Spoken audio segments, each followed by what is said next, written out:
জয় গৌর, জয় নিতাই। আজ 6ই বৈশাখ 1431 ও ইংরেজি 19 এপ্রিল 2024 শুক্রবার একাদশী কামোদা। এই কামোদা একাদশীর দিন আমি শ্রী চৈতন্য চরিতামৃত পাঠ করছি।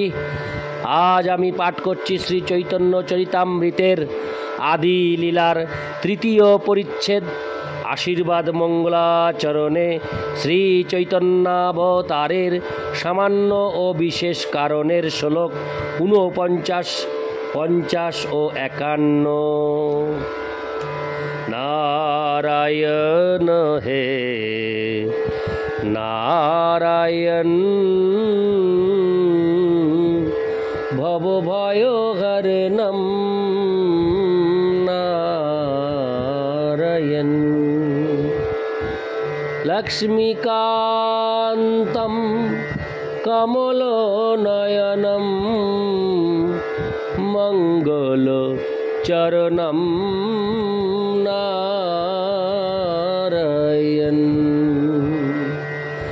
নারায়ণ হে নারায়ণ, ভব ভয় হরণম নারায়ণ।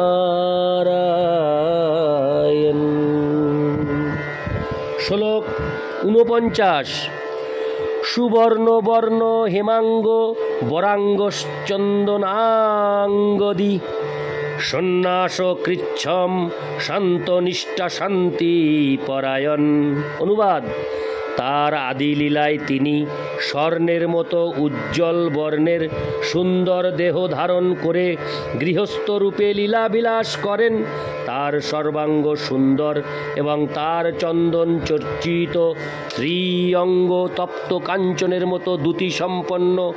তার পরবর্তী লীলায় তিনি সন্ন্যাস আশ্রম গ্রহণ করেন এবং তিনি সমগুণ সম্পন্ন ও শান্ত। তিনি শান্তি ও ভক্তির পরম আশ্রয়, কেননা তিনি নির্বিশেষবাদী অভক্তদের নিবৃত্ত করেন। তাৎপর্য: এই শ্লোকটি মহাভারত থেকে উদ্ধৃত। দান ধর্ম বিষ্ণু সহস্রনাম স্তোত্র শ্রীল বলদেব বিদ্যাভূষণ বিষ্ণু সহস্রনাম এর নামার্থ সুধাভিদ নামক ভাষ্যে এই শ্লোকটির উপর মন্তব্য করে বলেছেন যে উপনিষদের প্রমাণ অনুসারে শ্রী চৈতন্য মহাপ্রভু হচ্ছেন পরমেশ্বর ভগবান। তিনি বিশ্লেষণ করেছেন যে সুবর্ণ বর্ণ কথাটির অর্থ হচ্ছে সোনার মতো অঙ্গকান্তি।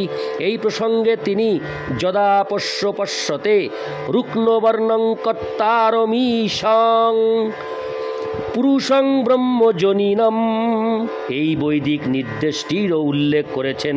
রুক্নবর্ণং কর্তারমীশম অর্থে তপ্ত কাঞ্চনের মতো অঙ্গকান্তি বিশিষ্ট পরমেশ্বর ভগবানকে বোঝানো হয়েছে। পুরুষম শব্দটির অর্থ পরম পুরুষ এবং ব্রহ্মজনীনিম অর্থে বোঝানো হয়েছে যে তিনিই হচ্ছেন পরম ব্রহ্ম। এই শ্লোকের মাধ্যমেও প্রমাণিত হয় যে শ্রী চৈতন্য মহাপ্রভু হচ্ছেন পরমেশ্বর ভগবান শ্রীকৃষ্ণ। শ্রী চৈতন্য মহাপ্রভুকে সোনার মতো অঙ্গকান্তি বিশিষ্ট বলে বর্ণনা করার আর একটি কারণ হচ্ছে যে তিনি স্বর্ণের মতো আকর্ষণীয়। বরাঙ্গ শব্দটির অর্থ বিশ্লেষণ করে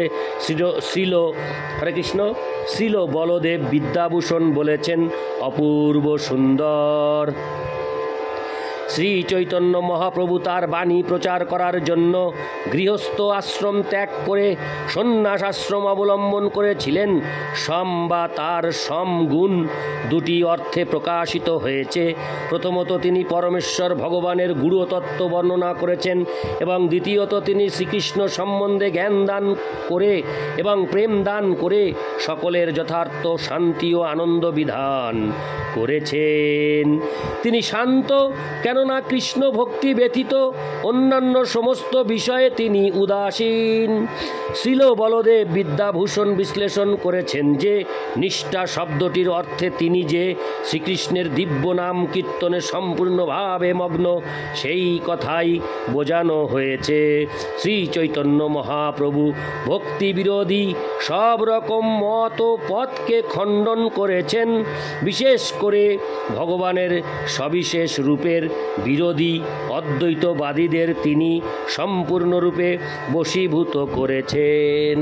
ইতি শ্লোক 49।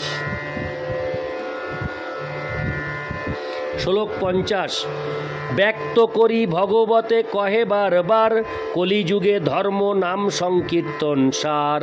শ্লোকার্থ: শ্রীমদ্ ভাগবতে বারবার স্পষ্টভাবে বলা হয়েছে যে কলিযুগে সমস্ত ধর্মের সার হচ্ছে ভগবান শ্রীকৃষ্ণের দিব্য নাম সংকীর্তন। ইতি শ্লোক 50। শ্লোক 51। ইতি দাপর উর্বিশ স্তবন্তি জগদীশ্বরম নানাতন্ত্র বিধানেন কলাবপি যথা শ্রেণু। অনুবাদ: হে রাজন, এভাবেই দাপর যুগের মানুষ জগদীশ্বরের আরাধনা করেছিলেন। কলি যুগের মানুষেরাও পরমেশ্বর ভগবানকে শাস্ত্রের নির্দেশ অনুসারে আরাধনা করেন। দয়া করে সেই সম্বন্ধে এখন আপনি শ্রবণ করুন। তাৎপর্য: করভাজন মুনি কর্তৃক উক্ত এই শ্লোকটি শ্রীমদ্ ভাগবত 11:5-31 থেকে উদ্ধৃত হয়েছে। ইতি শ্লোক 51। নারায়ণ হে নারায়ণ ভবভয়হরণম নারায়ণ লক্ষ্মীকান্তম কমলনয়নম মঙ্গলচরণম নারায়ণ নারায়ণ হে নারায়ণ ভবভয়হরণম নারায়ণ।